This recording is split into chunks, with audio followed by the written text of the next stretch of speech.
आपको पर्यावरण के घटक हैं, कौन कौन से घटक हैं? तो प्राकृतिक, मानव निर्मित और मानव। ठीक है, तीन। तो प्राकृतिक में क्या आ गया? तो सजीव मंडल है, स्थल मंडल है, जल मंडल है और वायुमंडल। Hello, welcome back to my channel education सब। और आज हम लोग बात करेंगे क्लास 7 के फर्स्ट चैप्टर का पर्यावरण का। ठीक है, तो देखिए यहाँ पे क्या होता है, एक छुट्टी होती है और लंबी छुट्टी के बाद जो है एक रवि नाम का लड़का होता है, स्कूल जाता होता है। तो जब स्कूल जा रहा होता है तो उसके स्कूल के निकट में एक खेल का मैदान रहता है जहाँ पे वो खेलता उलता रहता है। तो वहाँ पे अब खुदाई का काम चल रहा है और मैदान होता है उनके बारे में कहता है, लोग जो कहते हैं कि फ्लैट बनने वाली है एक, और जो है कि बड़ी इमारत होगी। ठीक है, अब रवि को समझ में क्या आता है वहां पे कि जो खुदाई हो गया, फ्लैट बनेगा, तो जो मैदान था जिसमें घास थे या गेंदे के फूल थे या तितली वगैरह था, अब वो सब क्या होगा, नहीं रहेगा, क्योंकि वो जमीन ही नष्ट हो गया, मैदान ही नष्ट हो गया।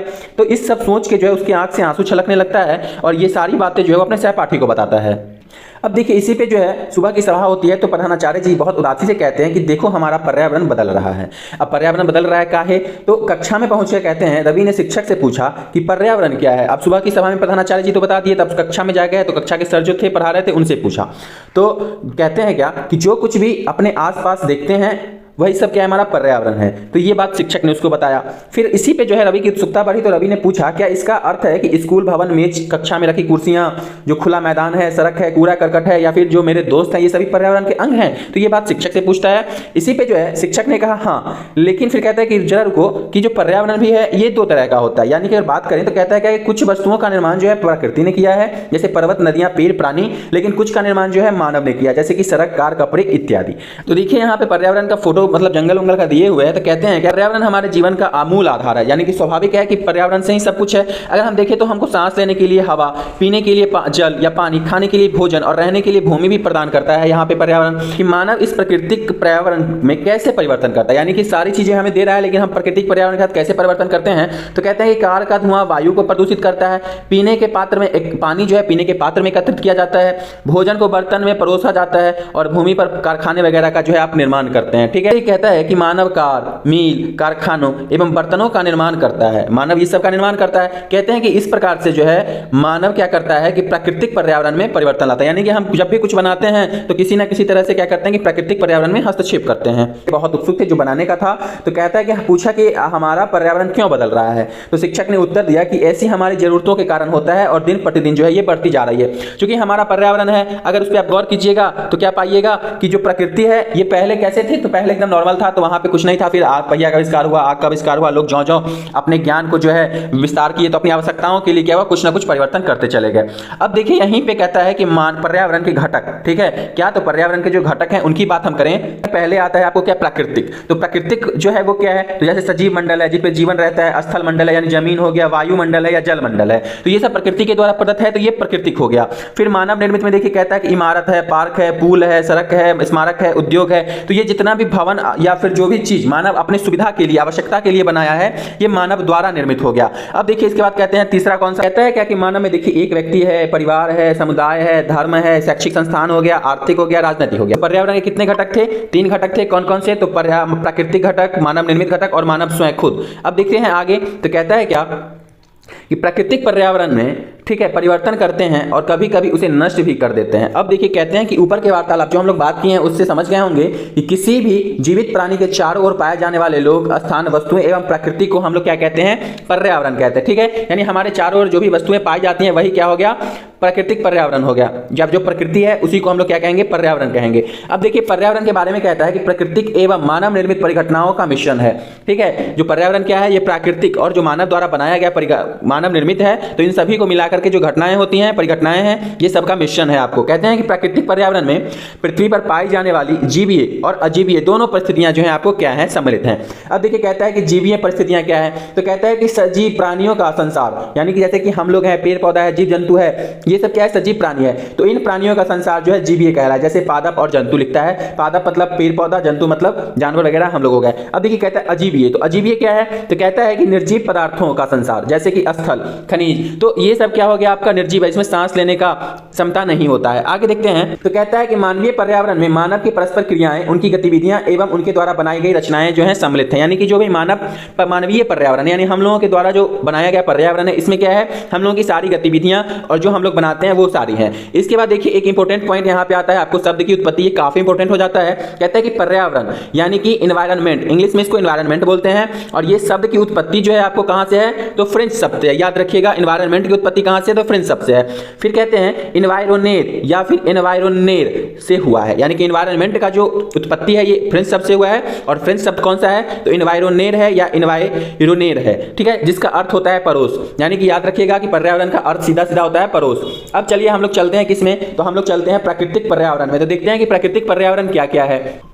तो सीधा से समझिएगा कि प्रकृति के द्वारा प्राप्त चीज जैसे कि भूमि, जल, वायु, पेड़ पौधे, जीव जंतु, ये सब मिलकर के क्या करते हैं, यहाँ पे आपको प्राकृतिक पर्यावरण का निर्माण करते हैं, बनाते हैं। कहते हैं कि स्थल मंडल, जल मंडल, वायुमंडल, जैव मंडल, ये हम लोग इससे पहले ही क्लास 6 में ही परिचित हैं। तो कहते हैं अब इनके संबंध में और कुछ तथ्य की जो हम लोग यहाँ पे जानकारी प्राप्त करेंगे।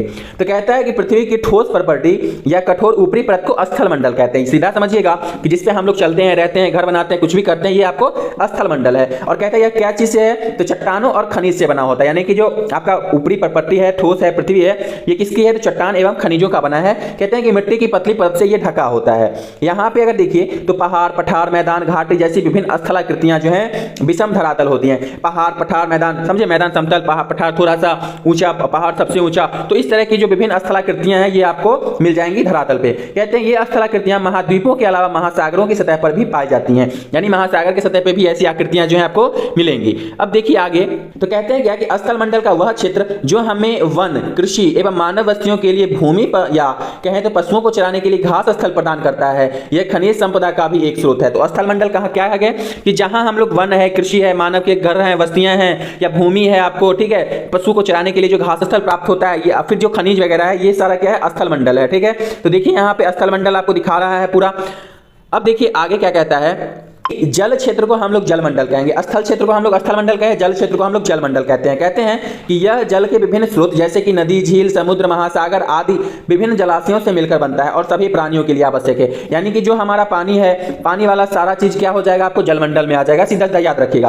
कहते हैं कि पृथ्वी के चारों ओर फैली वायु की पतली परत को हम लोग वायुमंडल कहते हैं। यानी कि हमारा जो पृथ्वी है, इसके चारों ओर जो वायु का, जिसमें सारा हवा है, ऑक्सीजन है, ठीक है, नाइट्रोजन है, हाइड्रोजन है, वो सारी जो पतली परत है आपको वही क्या आपको वायुमंडल कहलाएगी। कहते हैं कि पृथ्वी का गुरुत्वाकर्षण बल अपने चारों ओर के वायुमंडल को थामे रखता है। ये इंपॉर्टेंट लाइन हो जाता है आपको बीपीएससी तैयारी के पर्पस से भी, ठीक है, और जो भी पीसीएस एग्जाम्स वगैरह होते हैं, सीटेट है, उन सबके पर्पस से ये लाइन काफी इंपॉर्टेंट है कि जो ये पूछा हुआ भी क्वेश्चन है पीछे कि पृथ्वी का गुरुत्वाकर्षण बल जो है क्या करता है, चारों ओर के वायुमंडल को थाम के रखता है, ठीक है। कहते हैं कि सूर्य की झुलसाने वाली गर्मी एवं हानिकारक किरणों से भी हमारी रक्षा करता है कौन, तो हमारा वायुमंडल, ठीक है। जो ऊपर से किरण आता है उसको अवशोषित करता है, उसके बाद ही जो है, या फिर कहें तो हमारे जो वायुमंडल है वो हमारी जो है कई प्रकार से रक्षा करता है। जब हम आगे पढ़ेंगे तो इस बातों को हम लोग समझेंगे। अब देखिए कहते हैं कि कई प्रकार की गैसें, धूल कण एवं जलवाष्प उपस्थित रहते हैं कहां, तो वायुमंडल में। हम लोग बात कर रहे थे, कहता है वायुमंडल में परिवर्तन होने से मौसम और जलवायु में परिवर्तन होगा। स्वाभाविक है कि अगर जैसे अभी ही देख लीजिए समय पे ना बारिश हो रहा है, ना समय पे सही से गर्मी पड़ रहा है, मतलब गर्मी पड़ ही रहा है तो इतना ज्यादा पड़ रहा है, ठंडा नहीं पड़ रहा है तो नहीं पड़ रहा है, पड़ रहा है तो बहुत ज्यादा पड़ रहा है, मतलब कुछ भी जो है क्या है कि सही से नहीं हो रहा है। यानी कि हम लोग कहीं ना कहीं पर्यावरण को जो है क्षति पहुंचा रहे हैं किसी ना किसी रूप में। तो इस तरह से क्या है हमारा कि पर्यावरण के चलते जो है हमारा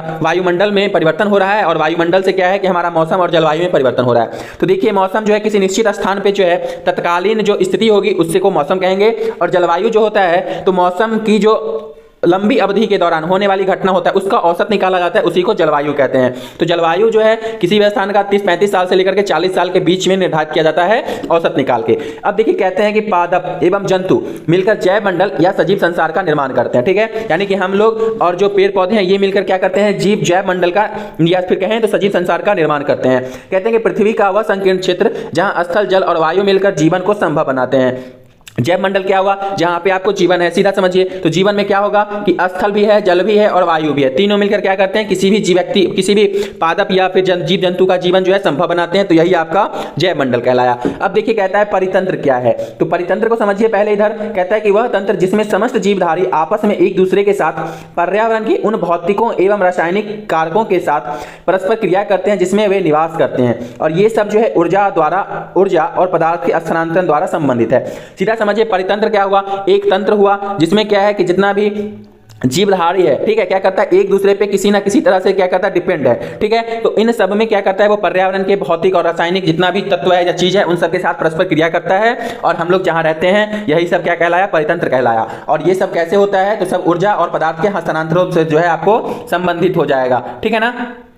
परितंत्र क्या है, तो कहते हैं कि रवि की कक्षा में एक एनसीसी कैंप में जेस्सी ने आश्चर्य से कहा, कितनी मूसलाधार वर्षा हो रही। समझने का कोशिश कीजिएगा कि जेस्सी जो होती है पूछती कितनी मूसलाधार वर्षा हो रही है। मुझे अपना केरल याद आ गया, तुम सबको आकर देखना चाहिए कैसे हरे भरे खेत, नारियल के बागानों में लगातार बारिश होती रहती है। केरल की बात बताई जेस्सी ने।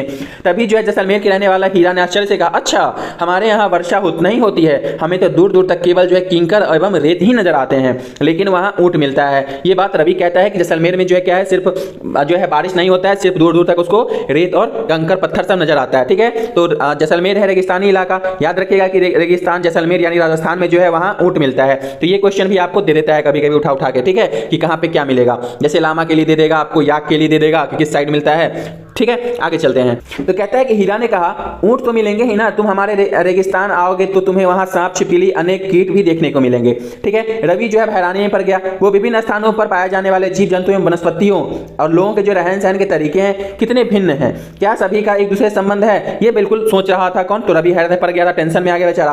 तो बिल्कुल बहुत संबंध है। शिक्षक ने रवि जो है उसको बताया रवि को कि हाँ बिल्कुल संबंध है। कहते हैं क्या कि सभी पेड़ पौधे, जीव जंतु एवं मानव अपने आसपास के पर्यावरण पर आश्रित होते हैं। स्वाभाविक है, हम लोग हैं भी, वे प्रायः एक दूसरे पर आश्रित हैं। कहते हैं कि जीवधारियों का आपसी एवं अपने आसपास के पर्यावरण के बीच का संबंध ही परितंत्र कहलाता है। मैंने पहले बताया था कि क्या जितना भी जीवधारी है ये हम लोग जो आपस में जुड़े हुए रहते हैं और हमारे बीच का जो संबंध है यही परितंत्र है या परितंत्र का निर्माण करता है। कहते हैं कि अधिक वर्षा वाले वन, घास स्थल, रेगिस्तान, पर्वत, झील, नदी, महासागर, छोटे से ताल का भी एक अपना परितंत्र होता है, यानी सब चीजों का जो है अपना अपना परितंत्र है, ठीक है। अब ये कहते हैं कि जिस पार्क में रवि एवं उसके मित्र खेलते थे वह भी एक परितंत्र बनाता था। अब देखिए कहता है कि आपको कि कुछ एक इंपॉर्टेंट पॉइंट है यहाँ पे कि प्रत्येक वर्ष जो है विश्व पर्यावरण दिवस जो है कब मनाया जाता है, तो आपको इसका जवाब देना है 5 जून को, ठीक है। याद रखिएगा प्रत्येक वर्ष 5 जून को विश्व पर्यावरण दिवस मनाया जाता है। अब देखिए इसी के साथ आता क्या है कि हम जानते हैं कि हमारी जो सभ्यता है या फिर हम लोग जो हैं वो धीरे धीरे जो है विकसित हुए हैं। तो उसी में एक प्रणाली थी आपको वस्तु विनिमय प्रणाली, जिसमें क्या होता था कि एक वस्तुओं के दे के दूसरी वस्तु लेते थे, चाहे वो उनका क्या कहते हैं कि दाम कुछ भी हो, मूल्य कुछ भी हो, साइज कुछ भी हो, तो वस्तु विनिमय प्रणाली में एक वस्तु देना और दूसरी वस्तु लेने का प्रावधान था। खैर चलते हैं आगे। कहता है क्या कि यह वस्तुओं की अदला बदली का व्यापार है जिसमें धन का नहीं होता है। समझ गए बात, वस्तुएं से वस्तुएं बदलते हैं। अब देखिए कहते हैं आगे कि मानवीय पर्यावरण क्या है, ठीक है। तो हम लोग प्राकृतिक देख लिए, अब मानवीय पर्यावरण देखते हैं। तो कहता है कि मानव अपने पर्यावरण के साथ पारस्परिक क्रिया करता है, ठीक है, यानी कि एक दूसरे से संबंधित है और उसमें अपनी जो है आवश्यकता के अनुसार परिवर्तन करता है, यानी कि हमको जब जैसा एहसास होता है, जरूरत होता है, हम लोग करते रहते हैं। जैसे कि देखिए अभी कितना पहले चक्का का निर्माण था तो बैलगाड़ी था, फिर जो है ट्रैक्टर आया, फिर जो है ट्रक आया, इतना बड़ा बड़ा गाड़ी आया ट्रांसपोर्ट के लिए। देखिए हम लोग हवाई जहाज, ट्रेन का यूज करते हैं। तो क्या हुआ कि हम लोग परिवर्तन कर रहे हैं अपनी आवश्यकताओं के हिसाब से। कहते हैं कि प्रारंभिक मानव ने स्वयं को प्रकृति के अनुरूप बना लिया था, यानी कि जो उनके पास था उसी में वो अपना गुजर बसर करते थे, लेकिन उनका जीवन सरल था। अगर हम बात करें आसपास की प्रकृति से उनकी आवश्यकताएं जो है पूरी हो जाती थी, लेकिन अभी का मानव जो है क्या है कि जितना मिल रहा है उसको और ज्यादा की चाह में जो है पूरे पर्यावरण को जो है क्षति पहुंचाया जा रहा है। कहते हैं समय के साथ कई प्रकार की जो है आवश्यकताएं बढ़ी, मानव ने पर्यावरण का उपयोग और उसमें परिवर्तन करने के कई तरीके जो है सीख लिए थे। जब जब मानव कहते हैं कि ज्ञान बढ़ा तब तक वो क्या किया कि कुछ ना कुछ इन्वेंशन किया, उसमें क्या किया वो पर्यावरण के साथ खिलवाड़ करता रहा।